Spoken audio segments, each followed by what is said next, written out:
और आप देख रहे हैं India news Uttar Pradesh Uttarakhand. Bulletin की शुरुआत बड़ी खबर के साथ करते हैं, जहां पर अपर मुख्य सचिव सीएम राधा रतूड़ी ने यूपी पुलिस पर बड़ा आरोप लगाया है। उन्होंने कहा कि यूपी पुलिस फर्जी खुलासे करती है। उन्होंने कहा कि जो क्राइम है वो सॉल्व होना चाहिए और सही तरीके से सॉल्व होना चाहिए और किसी निर्दोष को पकड़ना भी नहीं चाहिए। ये भी गलत है। कई बार यूपी पुलिस क्या करती है कि किसी निर्दोष व्यक्ति को पकड़कर वो कहती है कि हमने सॉल्व कर दिया है। ये भी गलत है। अगर आप एक निर्दोष व्यक्ति को सजा देंगे तो उससे 99 और अपराधी पैदा होंगे। तो अपराध का सही विवेचना होनी चाहिए और सही लोगों को सजा मिलनी चाहिए। अपर मुख्य सचिव है राधा रतूड़ी और उनकी ओर से यूपी पुलिस पर यह बड़ा आरोप लगाया गया है। बड़ी बातें कह दी। उन्होंने कहा कि यूपी पुलिस फर्जी खुलासे करती है।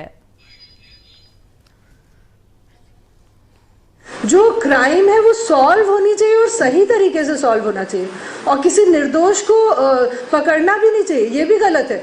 कई बार यूपी पुलिस क्या करती है, किसी निर्दोष व्यक्ति को पकड़ के वो कहती है कि हमने सॉल्व कर दिया।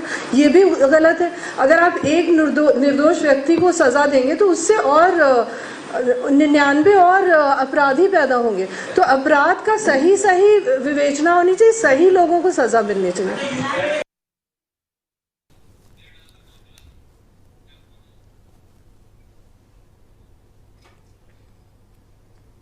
तो यूपी पुलिस पर बड़ा आरोप लगाया है राधा रतूड़ी ने और अपर मुख्य सचिव सीएम है राधा रतूड़ी। उनकी ओर से कहा गया कि यूपी पुलिस फर्जी खुलासे करती है और निर्दोष लोगों को पकड़ती है यूपी पुलिस। राधा रतूड़ी ने ये सारी बड़ी बातें कही हैं और आपको बता दें उनकी ओर से कहा गया कि सही जांच होनी चाहिए और जो असल दोषी हो उन्हें सजा मिलनी चाहिए। निर्दोषों को उसमें नहीं शामिल किया जाना चाहिए और निर्दोष लोगों को पकड़ती है यूपी पुलिस। ये भी कहा है राधा रतूड़ी ने। अहम खबर आपको हम बता रहे हैं, जहां पर यूपी पुलिस पर बड़ा आरोप लगाया है अपर मुख्य सचिव सीएम राधा रतूड़ी और उन्होंने साफ तौर पर यूपी पुलिस को लेकर बड़ी बातें कह डाली।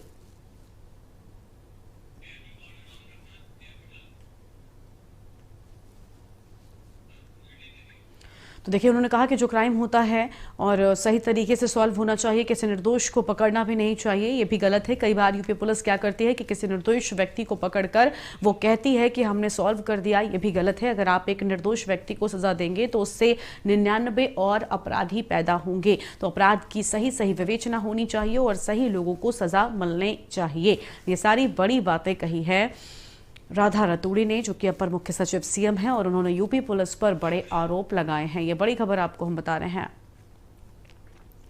तो राधा रतूड़ी ने बड़ी बातें कही हैं यूपी पुलिस को लेकर। उन्होंने कहा कि यूपी पुलिस कई बार फर्जी खुलासे भी करती है। इसको करने के चक्कर में कई निर्दोष व्यक्तियों को फंसाया जाता है और ऐसा नहीं होना चाहिए। मामले की सही जांच होनी चाहिए और सही लोगों को ही सजा मिलनी चाहिए। और हमारे साथ में bureau chief Praveen Kumar live जुड़ चुके हैं। प्रवीण, बड़ी बातें यहां पर राधा रतूड़ी ने यूपी पुलिस को लेकर कह डाली हैं।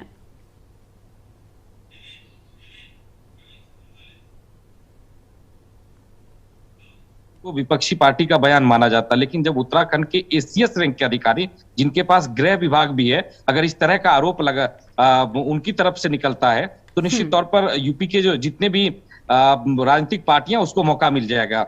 दरअसल आज एसीएस उत्तराखंड में जो घटना हुई पिछले दिनों जसपुर में, जो एक कानन माफिया के घर गोलीबारी हुई, यूपी पुलिस वहां पर पहुंची, एक महिला की मौत हुई, उसके बाद एक व्यापारी की मौत होती है, पिछले दिनों कैबिनेट मिनिस्टर के घर के भाई के घर डकैती होती है। इन तमाम मुद्दों को लेकर मीडिया से मुखातिब हुई थी एसीएस राधा रतूड़ी और उन्होंने बयान दिया कि यूपी पुलिस फर्जी खुलासे करती है, निर्दोष व्यक्ति को पकड़ती है। तो ये बड़ा बयान है और कहीं ना कहीं विवादित बयान है। ऐसे में जब यूपी पुलिस और उत्तराखंड पुलिस में जसपुर मामले को लेकर टकराहट है और इस बयान को लेकर निश्चित तौर पर राजनीतिक गलियारों में भी हलचल मचेगी और बयानबाजी भी होगी कि अभी तक तो विपक्षी पार्टी कहती थी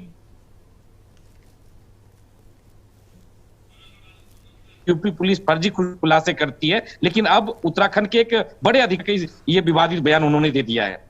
बिल्कुल साफ तौर पर अभिषेक हमारे साथ में लखनऊ से लाइव जुड़ चुके हैं। अभिषेक, देखिए, यूपी पुलिस माफियाओं, अपराधियों और इन सभी पर शिकंजा कसने के लिए जानी जाती है, लेकिन अब यूपी पुलिस पर बड़ा आरोप लगा दिया है उत्तराखंड की एक बड़ी अधिकारी ने। देखिए, जाहिर सी बात है, ये बेहद ही बचकाना बयान है और खासकर अगर इस पूरे बयान का अगर हम अवलोकन करें तो इस बात से बात निकलकर सामने आती है कि अब किसी विपक्ष की आवश्यकता शायद नहीं है, क्योंकि जिस तरह से ये एक बयान उन्होंने दिया है कि उत्तर प्रदेश पुलिस फर्जी खुलासे करती है और गलत लोगों को जेल के सलाखों के पीछे भेजती है, तो ये वाकई में एक विवादास्पद बयान है जो कि बाकायदा दो स्टेट की पुलिस के बीच में जिस तरह से लगातार तनातनी चल रही है वो और ज्यादा बड़ी होगी इन सारी चीजों के चलते। हालांकि उत्तर प्रदेश पुलिस के किसी भी अधिकारी या फिर उत्तर प्रदेश के किसी भी आईएएस अधिकारी का इस बाबत कोई बयान नहीं आया है, लेकिन सबसे बड़ी चीज जिस तरह से राधा रतूड़ी ने यह बयान दिया है वो बेहद ही हास्यास्पद है और विपक्ष को कहीं ना कहीं बल देने के काम कर रहा है। क्योंकि जिस तरह से आपने देखा कि कुछ दिन पहले मुरादाबाद पुलिस और उत्तराखंड पुलिस के बीच में जो तनातनी हुई थी, जो हॉट चेस हुआ था, उसके बाद आरोप लगाया गया था कि उत्तर प्रदेश पुलिस ने इस बात पर सूचना नहीं दी और किसी भी तरह से हमको कॉन्फिडेंस में नहीं लिया, किसी तरह का कोऑर्डिनेशन नहीं किया और एक अपराधी को यहां पर पकड़ने आ जाते हैं जिसमें बीच में गोलियां चलती हैं, जिसमें एक महिला की मौत हो जाती है। तो ये सारी चीजों के बीच में जिस तरह से इनका ये बयान निकलकर सामने आया है वो इन सारी चीजों की जो गहरी खाई जो खुदी थी वो और ज्यादा गहराएगी और विपक्ष को यहां पर मौका मिल जाएगा तमाम चीजों को कहने का, क्योंकि विपक्ष हमेशा से कोशिश इस बात की करता रहा है कि किसी भी तरह से दोनों ही सरकारों को घेरने की कोशिश करे। क्योंकि गौरतलब बात यह है कि उत्तर प्रदेश हो या उत्तराखंड, दोनों ही जगह भारतीय जनता पार्टी की सरकार है और वहां पर पुष्कर सिंह धामी और यहां पर योगी आदित्यनाथ लगातार इस बात को कहते आए हैं कि हम लोगों के बीच में एक बेहतर कोऑर्डिनेशन है, हमारे यहाँ की पुलिस हो या फिर हमारे यहाँ की आईएएस, ये सभी लोग मिलजुल कर एक बेहतर कार्यप्रणाली करने की कोशिश करते हैं। लेकिन जिस तरह से राधा रतूड़ी का यह बयान आया है बेहद ही हास्यास्पद है और उनका यह कहना कि उत्तर प्रदेश पुलिस फर्जी खुलासे करती है, यह कहीं ना कहीं लोगों को डिमोरलाइज करने के लिए पर्याप्त है। बिल्कुल साफ तौर पर अभिषेक, बहुत शुक्रिया आपका हमारे साथ जुड़ने के लिए। प्रवीण, आपका भी बहुत शुक्रिया हमारे साथ जुड़ने के लिए। तो देखिए, पुलिस पर घमासान हो गया, राधा रतूड़ी ने बड़ी बातें कह दी हैं और साफ तौर पर उन्होंने कहा कि यूपी पुलिस कई बार फर्जी खुलासे करती है। देखिए, इस पूरे बयान के बाद, इस पूरी बात के बाद कई मायने इसके निकाले जा रहे हैं, क्योंकि इसके पहले जो घटनाएं हुई जिस उत्तर प्रदेश पुलिस की ओर से जिस तरह से उत्तराखंड में आपको बता दें केस भी दर्ज किया गया था, इस सब के बाद इनका यह बयान काफी अहम माना जा रहा है और बड़ी बातें राधा रतूड़ी की ओर से कही गई हैं। अगली खबर का रुख कर लेते हैं। खबर लखनऊ से है, जहां पर